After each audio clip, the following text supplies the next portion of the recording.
Number 1. The most wealthy person in the history of the world may be someone you've never heard of, but after this, you won't forget him. Mansa Musa controlled a fortune so vast, so extravagant, that modern historians cannot even fathom how much he truly had. He rode across Africa on zebras, carrying thousands of pounds of gold, and that was the equivalent of spare change to him. He became the ruler of the Mali Empire in the early 1300s, when his predecessor went missing, trying to find the end of the Atlantic Ocean. It's too bad his predecessor couldn't just stick to land, because he would have had a pretty incredible life. During Mansa Musa's rule, Europe was struggling immensely. Things like the Great Famine, Civil War, and a fun little thing called Black Death brought all the kingdoms of Europe to its knees. But Mali was doing fantastic. It was the world's largest producers of gold and salt, which were the two most important products at the time. Mansa Musa conquered 24 cities and their surrounding districts within the first few years of his rule, yet he remained distant from the rest of the world. Even in Egypt and the Middle East, little was known about him. But that all changed when Mansa Musa began his journey to Mecca. As a Muslim, the pilgrimage was an important part of his religion, but when you have that kind of money, you don't exactly have to rough it. His voyage to Mecca covered 4,000 miles, and he didn't go at it alone. He brought tens of thousands of soldiers, slaves, and heralds. Every single person wore Persian silk and carried gold staffs. The camels and horses carried hundreds of pounds of gold. There were at least 80 camels that carried between 50 to 300 pounds each. As he journeyed through Africa, he was a spectacle for all to see.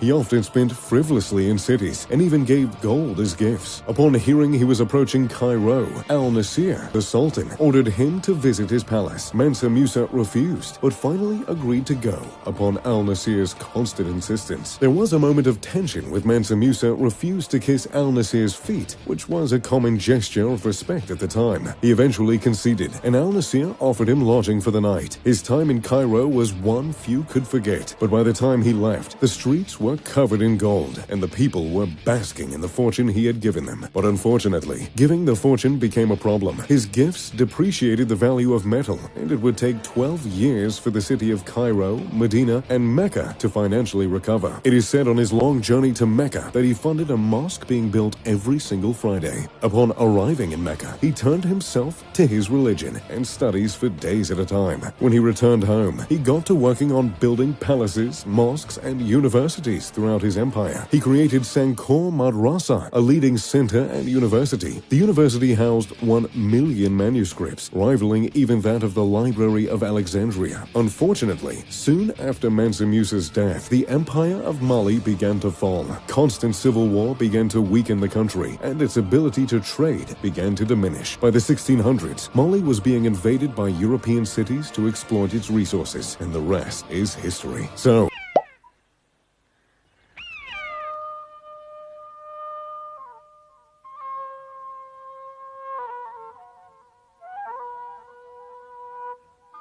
long before the first ships from Europe reached the distant shores of tropical Africa, a powerful and peaceful network of trade already existed. It was a vast commercial system whose markets and links by land and sea stretched as far as India and China. Its African heart lay far from the coast, here in the great medieval empire of Mali. Today, Mali is among the poorest countries in the world, but 600 years ago, it was a land of wealth and comfort. This is Genne, still a flourishing market town, but once a commercial center of far-ranging importance. Genne guaranteed the prosperity of a great regional system, attracting camel caravans which brought merchandise from all points of the compass. The reason is explained in a single word.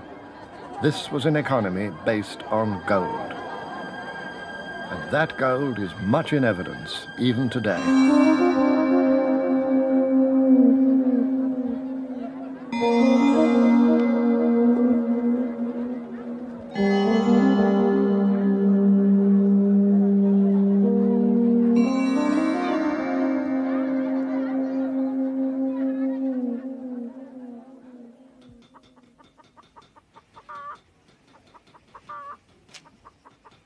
The fascinating story of the caravans of gold may be unknown or quite forgotten in the outside world.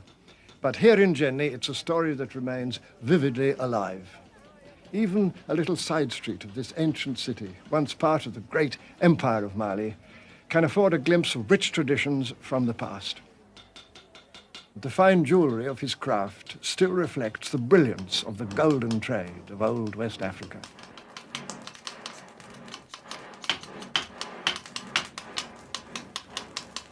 The smith usually works from quantities of gold dust, melted in a crucible, and then fashioned by skillful beating into shapes long hallowed by tradition.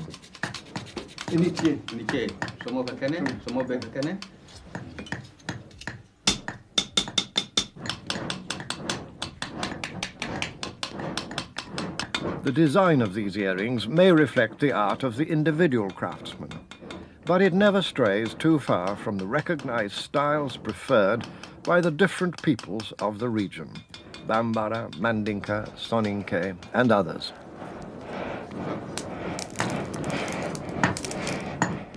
Each of these peoples has its own distinctive jewellery. The size, rather than the style, gives an indication of a person's standing. Here, gold has always been used as much for display as for a standard of wealth.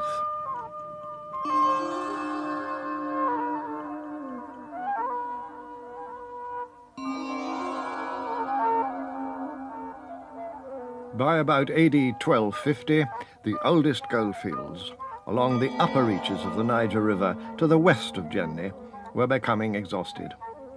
But to the great advantage of trading towns like Guinea, a new source of gold began to be developed. Rich quantities of gold now came from the country to the south, today part of the modern Republic of Ghana. This development brought power and wealth to the forest people, and in due course to those of the Kingdom of Ashanti. A learned Egyptian visitor of the 14th century described this great trading region as 4 months of travel long and 4 months wide. The Mali Empire was, in fact, among the biggest trading systems in the world, with its roots in the gold of Western Africa.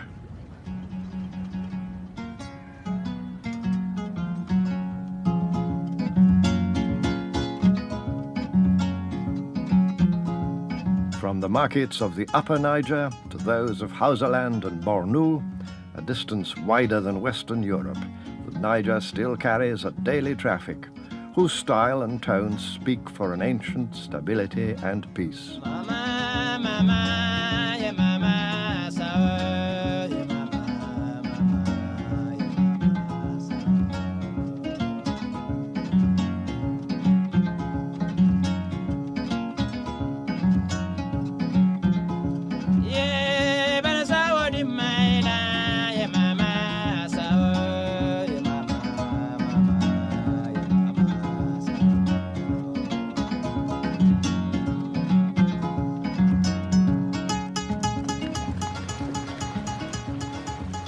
Gold here was always important, but nobody can eat gold.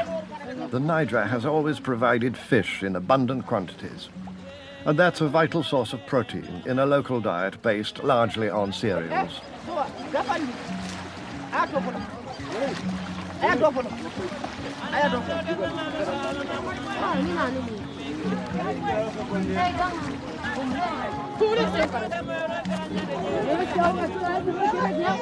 With no means of refrigeration in this hot climate, immediate drying or smoking of the fish has been essential, if they're to be kept for any length of time.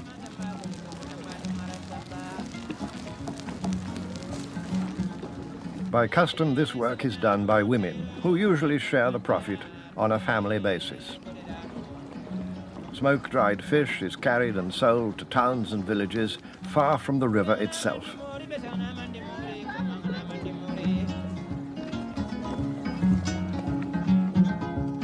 A day's journey from Guinea, downstream along this broad river highway, traders reach Mopti, nowadays the biggest market along this section of the Niger.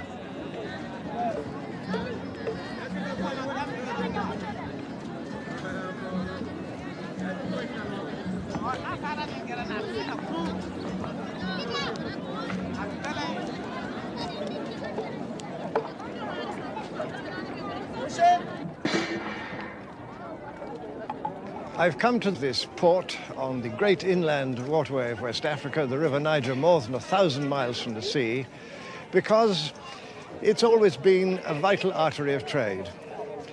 And in this port and others like it, the wealth of this vast inland region arrived and departed fashionable cottons from Hausaland, tusks of ivory from grassland hunters, cola nuts from the forests of the south, foods in bulk such as sorghum, bars of iron, bars of copper, and most precious of all, the biggest underlying standard of trading value, gold. The women wear their immensely valuable regalia in perfect safety.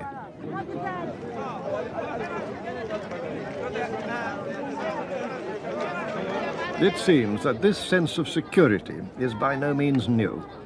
A famous traveller of the 14th century visited the Empire of Mali when it was still at the height of its prosperity and recorded this in his memoirs. Of all peoples, the Negroes are those who most abhor injustice. There is complete and general safety throughout the land.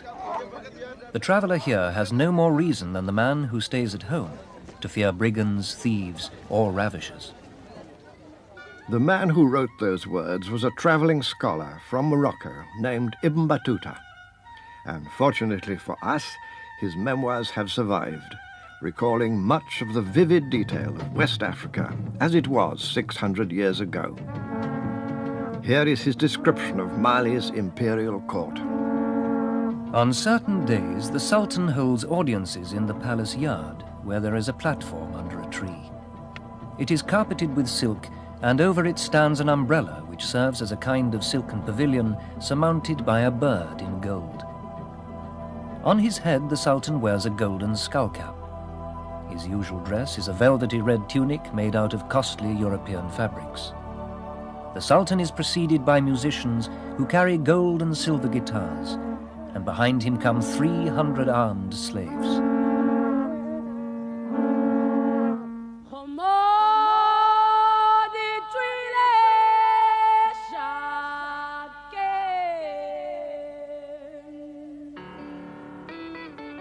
The wide prosperity of the West African interior called for a unifying form of government, and that was provided through almost 1,000 years by the old empires, ancient Ghana, then Mali, and then Songhai and Bornu.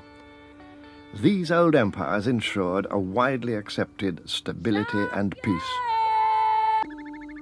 Word about the wealth of these lands got out in time even to distant Europe. A famous Spanish map of 1375 portrayed the source and controller of that wealth.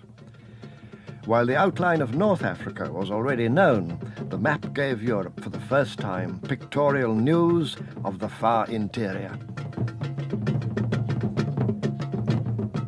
Beneath the desert wastes of the Sahara, in the middle of the Empire of Mali, the map showed the figure of a Berber camel rider, who might almost be Ibn Battuta himself. He's shown approaching the mighty lord of Mali, seated on his throne and holding aloft a splendid orb of gold. This emperor was rumored to be the wealthiest man on the face of the earth. In 1324, an earlier emperor of Mali, Kanka Musa, was returning from a pilgrimage to Mecca. Eager to enhance the prestige of Islam, he decided to convert his trading city of Timbuktu into a center of learning and religion. At the heart of this Islamic city, Emperor Musa built a mosque that set a new style in West African architecture.